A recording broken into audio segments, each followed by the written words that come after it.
Glória a Deus. Quantos querem ouvir a palavra do Senhor essa noite?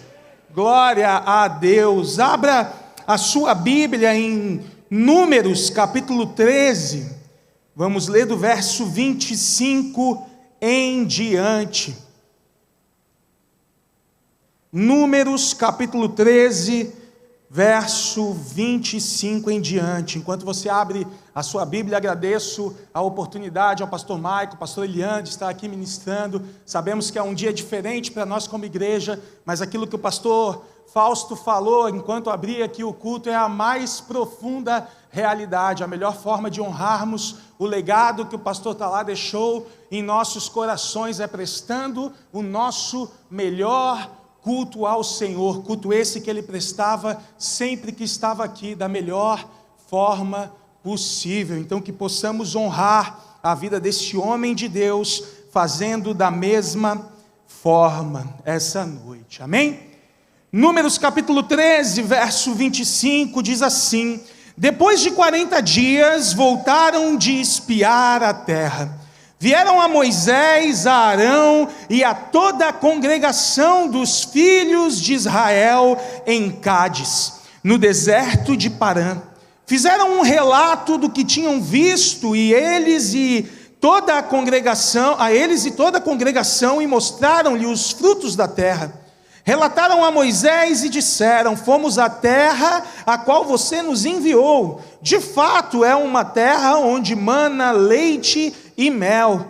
Estes são os frutos dela.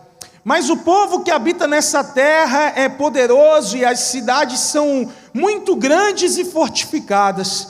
Também vimos ali os filhos de Anak. Os amalequitas habitam na terra do Neguebe, os heteus, os jebuseus e os amorreus habitam nas montanhas. Os cananeus habitam perto do mar e na beira do Jordão. Então Calebe fez calar o povo diante de Moisés e disse: vamos subir agora e tomar a posse da terra, porque somos perfeitamente capazes de fazer isso.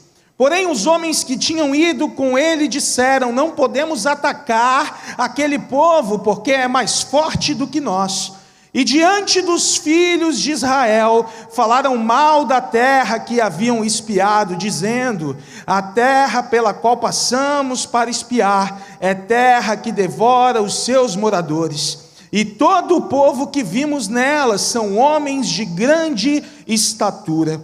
Também vimos ali gigantes, os filhos de Anak são descendentes de gigantes. E éramos aos nossos próprios olhos como gafanhotos, e assim também éramos aos olhos deles. Amém? Feche os seus olhos, vamos orar. Pai amado, em nome de Jesus, essa noite eu te peço discernimento, Pai, para que possamos compreender aquilo que o Senhor deseja falar em nossos corações, Pai. Que o seu Espírito venha testificar ao nosso espírito aquilo que o Senhor deseja mover em nossas vidas, Pai.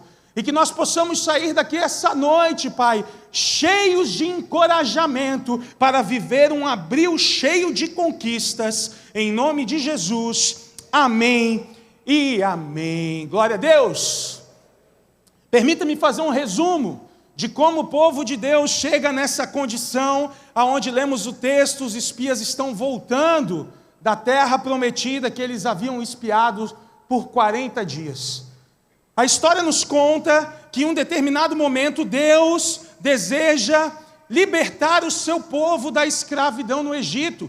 E ao vermos a história do povo de Deus, essa história narrada no livro de Gênesis e de Êxodo e Êxodo em diante, nós facilmente conseguimos fazer uma analogia com as nossas vidas. Porque do mesmo modo como Deus deseja libertar o povo da escravidão do Egito, Deus um dia desejou nos libertar da escravidão que nos prendia. E hoje, assim como o povo dele foi liberto por intermédio dele, você que está aqui essa noite, você também foi liberto por intermédio dele. Então você já está esse primeiro estágio, ele já foi vencido por mim e por você. Qual estágio, pastor? O estágio que faz com que nós deixemos de ser escravos e passamos a nos tornar filhos de Deus. Quantos aqui são filhos do Senhor? Amém? Depois de libertados esse povo, eles começam a rumar em meio ao deserto, em direção à terra que Deus havia prometido a Moisés.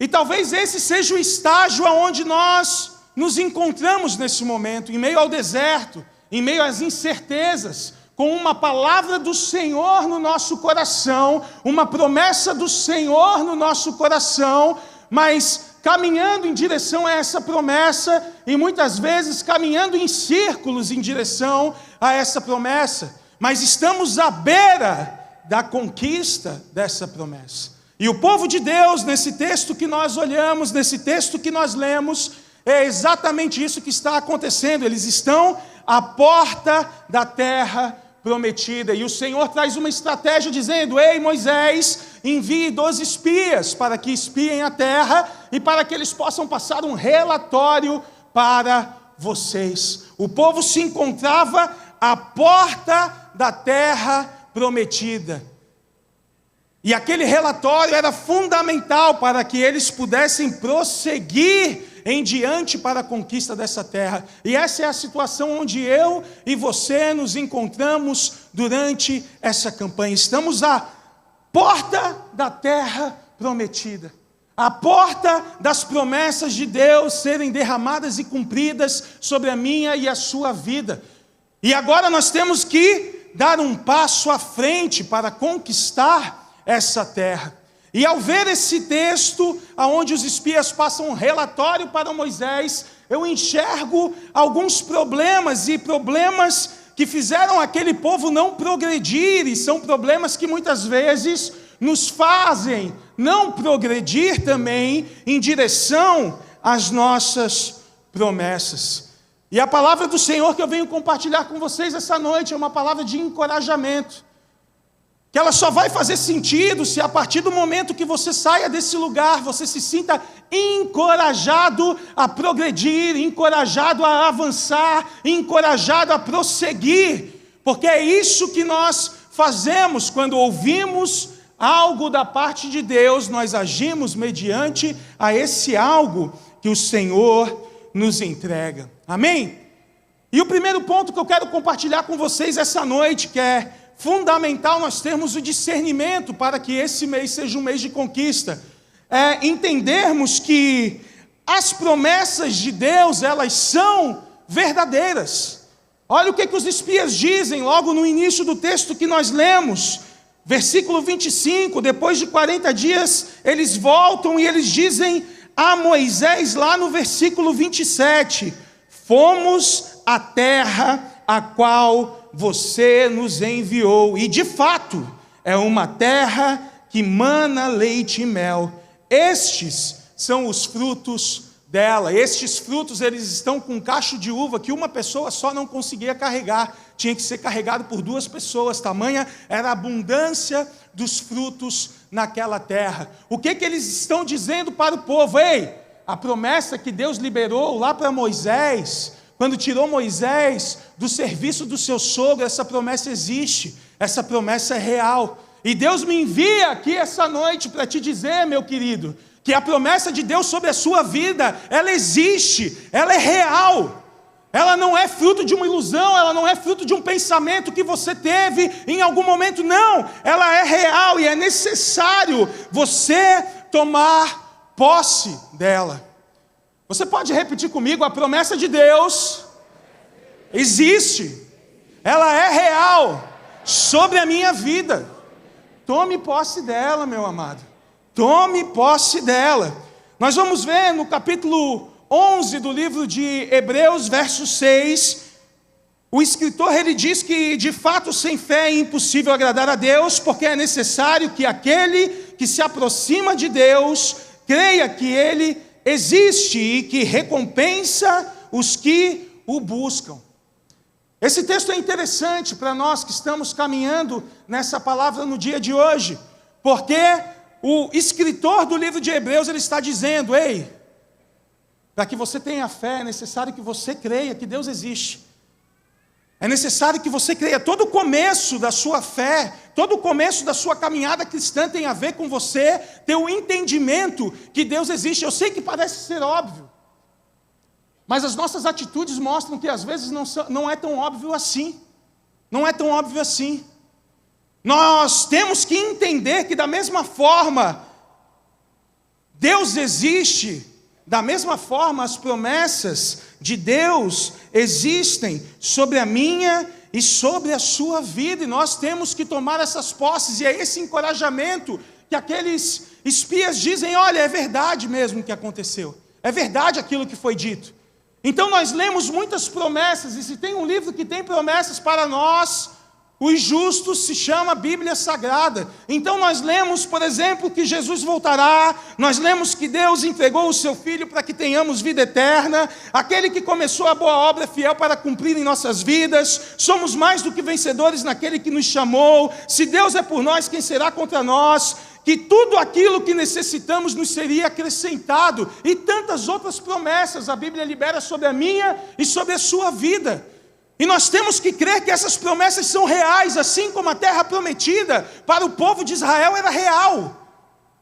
Talvez lá no começo, quando eles saíram do Egito, era algo que eles não conseguiam nem imaginar, mas ao voltar daquele lugar, aqueles espias dizem: ei, existe, talvez essas promessas, você abriu a sua Bíblia no dia de hoje, e essas promessas são distantes para você, mas é necessário que você creia que elas são reais, é necessário que você creia que Deus quer liberar sobre a sua vida essas promessas, e chegou o tempo de você ter essas promessas liberadas sobre a sua vida, amém?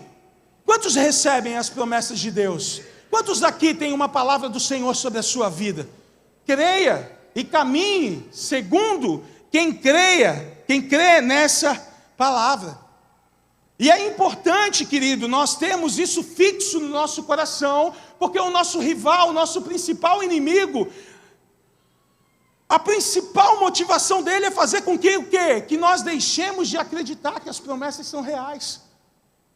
Nós olhamos para aquilo que o Senhor fala ao nosso respeito, que o Senhor quer nos colocar como cabeça e não como cauda, mas aí nós olhamos para a nossa realidade escancarada, e o nosso inimigo aponta: não, a realidade de você é essa, não é aquela que a Bíblia diz, é essa. Então, se nós não tivermos convicção que as promessas de Deus são verdades para nós, vai chegar um determinado momento que nós iremos parar de progredir. Vai chegar um determinado momento que as dificuldades nos sufocarão de tal forma que nós pararemos de progredir e assim não conquistaremos a terra prometida.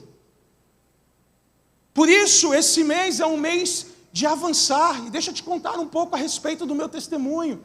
Nós chegamos na Igreja Embaixada, lá de Florianópolis, na época pastoreada pelo pastor Fausto, há 10 anos atrás. E há 10 anos atrás nós chegamos porque essa era a última solução para o nosso casamento. Nós chegamos praticamente divorciados. E a gente falou: a gente vai dar a nossa última tentativa nesse lugar. E nós tomamos posse de todas as promessas que havia sobre a nossa vida, para que nós fôssemos uma família sacerdotal segundo a vontade do Senhor, segundo as promessas de Deus, segundo a palavra dele. E glória a Deus por isso. E nós chegamos, nós ouvimos ensinamentos, nós caminhamos com esses ensinamentos. Mas deixa eu te perguntar uma coisa: você acha que a partir do momento que nós entramos, dissemos sim, recebemos a promessa, as coisas fluíram de uma forma natural e nada de difícil aconteceu? Não, querido. Na verdade, muitas dificuldades, e ouso dizer que dificuldades ainda maiores do que aquelas quando estávamos no mundo, chegaram até nós. Mas chegou um momento onde que nós olhávamos para aquelas dificuldades e nós dizíamos: ou acreditamos nas promessas, ou acreditamos na realidade. O que vai ser? Talvez chegou o momento de você tomar essa decisão. Ou você acredita na promessa de Deus de prosperidade sobre a sua vida, ou você acredita na sua realidade que você vive hoje. O que você escolhe acreditar? Quando nós desejamos ter o nosso casamento transformado, isso aconteceu. Um momento onde fomos confrontados com a realidade e as promessas. 10 anos depois, hoje nós somos pastores da Igreja Embaixada de Florianópolis. Porque um dia quando confrontados entre a realidade e as promessas, nós dizemos: eu creio na promessa, a realidade não me convém. Eu creio naquilo que Deus tem para a minha vida. Eu vivo por fé, não por vista. Pode parecer, está tudo errado, mas eu creio que no fim tudo vai dar certo. E deixa eu te dizer algo, tudo deu certo. Tudo deu certo, e assim vai ser sobre a sua vida. A partir do momento que você tome a decisão de escolher e entender que as promessas são reais, e elas são sim para você. Não importa o que os outros dizem, não importa o que você pense, não importa o que a realidade aponta. As promessas de Deus, elas são sim para a sua vida, e chegou o momento de você avançar em direção a elas e dizer: elas são para mim e eu vou conquistar nesse mês. Amém? Você crê nisso? Glória a Deus. E o segundo ponto que eu aprendo com esse texto é que, além de acreditarmos que as promessas de Deus, elas existem, nós temos que confiar naquele que nos prometeu. Confiar naquele que nos prometeu. A palavra que nós lemos, a prestação de contas dos espias, nos revela que 10 desses espias, eles voltam para Moisés, e eles preferem elencar as dificuldades que haveria para que eles alcançassem a promessa. Eles preferem elencar as dificuldades. Mas 2 desses espias, Josué e Calebe, eles preferem elencar a confiança que eles tinham no Deus que podia fazer eles vitoriosos em meio àquelas dificuldades. E deixa eu te dizer algo, às vezes a gente lê esse texto e parece que Josué e Calebe eram meio desmiolados e que eles não estavam vendo as dificuldades. Não, eles estavam. Eles estavam. Os gigantes que os outros 10 espias viram, Josué e Calebe também viram. O povo fortificado, as cidades guarnecidas, que os outros 10 espias viram, Josué e Calebe também viram. E eu tenho certeza que, enquanto eles viam aquilo, eles pensavam a respeito das dificuldades que poderia acontecer quando eles resolvessem avançar para conquistar aquela terra. Mas quando eles confrontam as dificuldades com a confiança em Deus, e eles pesam isso numa balança, eles esquecem das dificuldades, porque eles creem que o Deus que enviou eles para lá é o Deus que vai estar com eles para que eles cheguem lá. Deixa eu te dizer algo, querido. O Deus que prometeu sobre a sua vida, o Deus que apontou para onde você vai chegar, esse Deus é o que vai te conduzir até lá. Basta você confiar no que Ele tem para você. Basta você manter os seus olhos fixos naquilo que Ele tem para você. Salmos capítulo 20, versos 7 e 8, um texto muito conhecido, diz: alguns confiam em carros de guerra, outros confiam em cavalos. Nós, porém, confiamos no nome do Senhor, o nosso Deus. Eles vacilam e caem, mas nós nos erguemos e nos mantemos firmes. Eu creio que esse texto é Davi que está escrevendo, mas serviria exatamente para a situação que Calebe e Josué estavam vivendo. Eles olhavam para aquele povo, os inimigos, aqueles que eram detentores da terra prometida, que Deus havia entregue para os seus filhos. Eles olhavam: ei, eles são fortes, eles são numerosos, mas a confiança deles está nisso. Mas a nossa confiança está naquele que nos enviou. E quando a nossa confiança está naquele que nos enviou, o Salmo diz assim: eles vão sair derrotados, nós triunfaremos. E quando nós lemos esse Salmo 20, é costume acreditar que o Salmo 20 e o 21 eles estão atrelados. E todo o Salmo 21, ele é uma confissão de Davi, de alegria pela vitória que ele havia conquistado. Ou seja, o Salmo 20, ele deposita toda a esperança e confiança no Senhor. E o Salmo 21, ele declara: obrigado, Senhor, pela minha vitória. Obrigado, Senhor, pela vitória que o Senhor me entregou. Em nome de Jesus, querido, talvez hoje você saia desse culto com a confiança em Deus, Talvez na próxima quarta-feira você chegará aqui agradecendo a Deus. Obrigado, Senhor, pela vitória que o Senhor me entregou no decorrer dessa semana. Porque lá na quarta-feira passada eu confiei que a promessa que o Senhor tinha era para a minha vida. E eu confiei que independentemente das dificuldades, independentemente de como as coisas se levantaram, eu confiei que o Senhor iria me conduzir até ela. E assim Ele fará. Amém? Você crê nisso, querido? Você crê nisso? Você pode dizer glória a Deus aí no seu lugar? Glória a Deus. E entenda, querido, o problema não está em você enxergar as dificuldades. Nós não somos loucos, nós enxergamos as dificuldades. O problema está em você deixar de confiar em Deus. O problema não está em você ver, olha, não, a conta é alta demais. Não, olha, realmente o casamento está complicado. Olha, o meu trabalho não está do jeito que eu quero, a minha empresa não está. O problema não está em você enxergar as dificuldades. O problema está em você deixar de confiar que Deus é fiel para te livrar dessas dificuldades. E é esse entendimento que nós temos que ter. Ontem nós estivemos visitando, eu e o evangelista Alisson, conhecido de vocês aí, aqui veio da sede lá para Florianópolis. Nós estivemos visitando um membro da igreja que mora ali em Antônio Carlos, cidade vizinha de Florianópolis. E ele contava um testemunho a respeito de algo que ele viveu, que encaixa exatamente com aquilo que eu estou compartilhando com vocês hoje. Ele nos contava que um dia ele encerra o expediente, certo que amanhã ele teria um boleto de 100 mil reais para vencer. E ele não tinha absolutamente nada na sua conta para pagar esse boleto. E ele nos contava que ele foi até a sua casa e ele entregou essa situação nas mãos do Senhor e descansou. No dia seguinte, ele chega na empresa com a certeza que aquela conta estaria lá para ele pagar. Mas a surpresa dele foi que ao abrir o extrato da conta bancária dele, o que havia lá? Um boleto de 2021 que estava em aberto de alguém que comprou algo com ele e não pagou, que foi quitado no valor de 120 mil reais. Ou seja, aquilo que ele não tinha ontem, hoje ele tinha. E ele consegue pagar aquele boleto, e o problema dele não era nem que ele não conseguiria pagar, ele não conseguiria pagar naquele dia, porque no dia seguinte ele tinha entradas financeiras. Mas ele queria honrar os seus compromissos.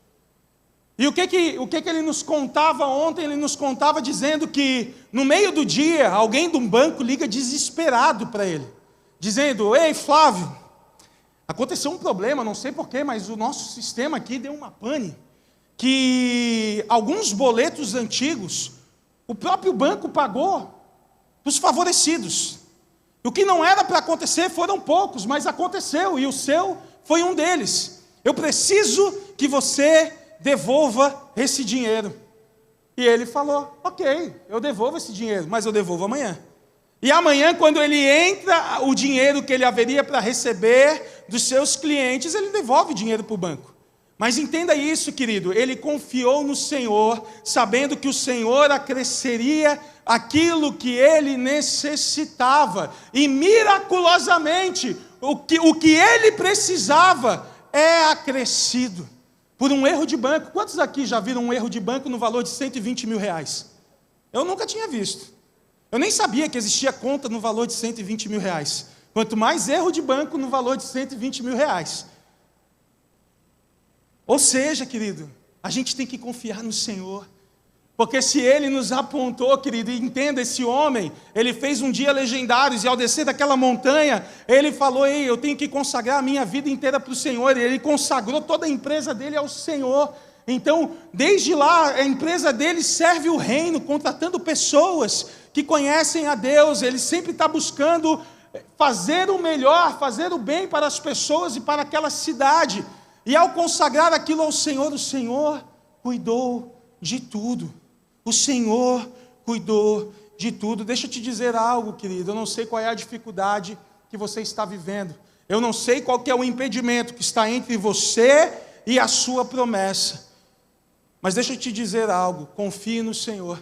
Confie no Senhor que esse impedimento cairá por terra. Confie no Senhor que Ele te conduzirá até a conquista da sua terra prometida. Os 10 que vieram dizendo sobre a situação, o que aconteceu? Morreram. Foram motivos de tristeza para o povo. O povo, ao ouvir aquilo que eles tinham a dizer, caiu num pranto.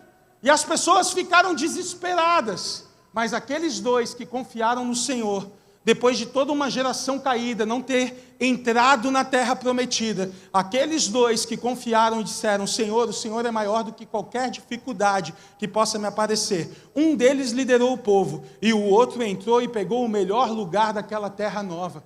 Por quê? Porque um dia, mediante as circunstâncias, confiaram no Senhor.